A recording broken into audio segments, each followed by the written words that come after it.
So you have the ONN Roku TV, and the problem you're having with the ONN Roku TV remote is only the power button works.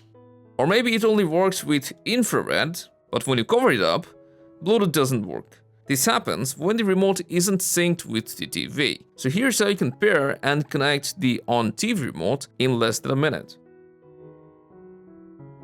In most cases, your TV remote won't have any Bluetooth pairing button or a pairing LED indicator. Then first you need to check battery has enough charge.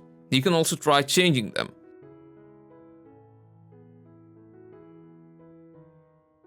If Bluetooth doesn't work even after that, then to enable pairing manually, you can turn off your TV, then take out the batteries of your remote, wait a couple minutes, then put the batteries back in and turn your TV on.